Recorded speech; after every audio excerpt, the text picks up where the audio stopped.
griot. In Haiti, they call it gree-OH. The pride of the table, chunks of pork bathed in sour orange, slow cooked until they surrender, then crisped at the edges until they crackle. From Port-au-Prince, Port-au-Prince, the dish a celebration cannot do without. Every island has a dish it saves for joy. In Haiti, this is that dish. Griot is Sunday. Griot is the festival, the baptism, the homecoming. It is not weekday food. It is the smell that tells a whole street that someone, somewhere, has something to celebrate. Pork, citrus, fire, and patience. 4 servings, 15 minutes to prepare, 1 hour and 45 minutes to cook, 2.5 pounds of pork shoulder, 1/4 cup of epis, the green soul of every Haitian kitchen, 1/2 cup of sour orange juice, 1/4 cup of lime juice, 4 cloves of garlic and 1 shallot, 1/2 a Scotch bonnet pepper, fresh thyme and 4 whole cloves, a little salt, and a spoon of oil. It begins with the marinade. The sour orange and the lime poured into a bowl. The epis stirred in, the garlic, the shallot, and 1/2 a Scotch bonnet for warmth. This is the bath the pork will rest in.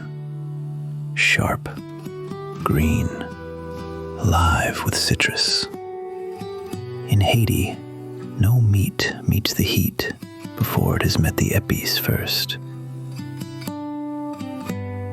Now the pork, 2.5 pounds of shoulder, cut into generous pieces, tumbled through the citrus until every side is coated. Tuck in the sprigs of thyme and the whole cloves. Let it rest and let the orange begin its slow work, loosening the meat, carrying the seasoning deep into the grain. Into the dish it goes, the pork, and all of its fragrant liquid. Cover it tightly with foil, sealing in the steam, and into a slow oven, 350 degrees, for 90 minutes. Beneath the foil, the citrus and the pork trade places. The meat softens, the braise deepens, and the whole kitchen begins to smell of orange and clove and thyme. Then the foil comes away. The heat rises, 400 degrees now, and the pork, so tender, begins to change. The edges catch, they brown, they crisp. Listen for the first faint crackle as the fat turns to gold. This is the moment griot becomes griot, soft within and crackling without.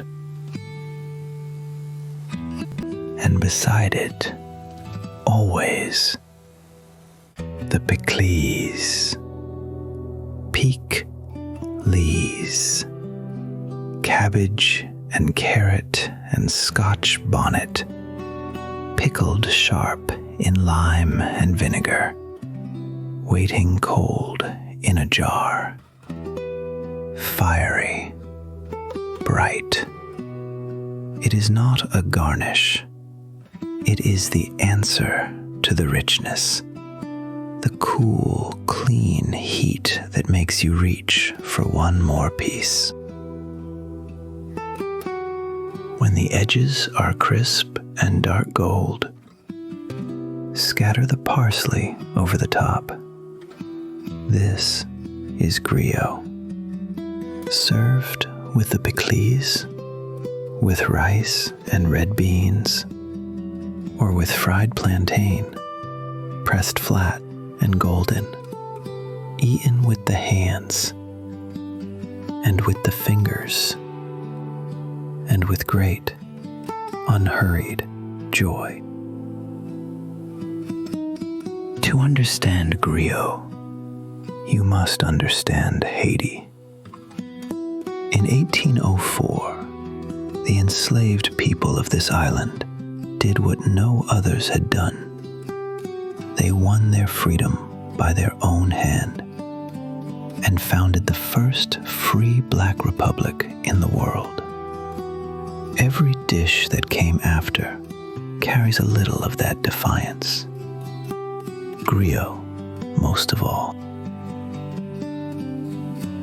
The flavors are a map of who came here. The pork and the patience, West African. The citrus marinade, born of the Caribbean's own sour orange. And the epis, epis, a green paste of herbs and peppers, is the base of nearly every Haitian pot. The grandmothers hold that a kitchen with no epis in the cold box is not yet truly a kitchen. And the name itself carries a memory. In West Africa, a griot, gree-OH, was a keeper of stories, a singer of a people's whole history from memory alone. Some say the dish took the name because, like the storyteller, it holds the past of a people in a single mouthful. African, an island, and free. Today, griot is Haiti at the table. It is sold from roadside stands, wrapped in paper, piled high at every celebration, carried across oceans in the kitchens of Haitians far from home. Wherever there is a Haitian gathering, there is griot and Pikliz and the sound of people who have not seen each other in far too long. So this is griot, pork and citrus and fire, a dish that asks for patience and gives back something a people carried through revolution and exile and homecoming and never once let go. Crisp at the edge, tender at the heart, and always, always served among people who love one another. Bring the Pikliz, bring the rice, bring everyone, and the table at last is set.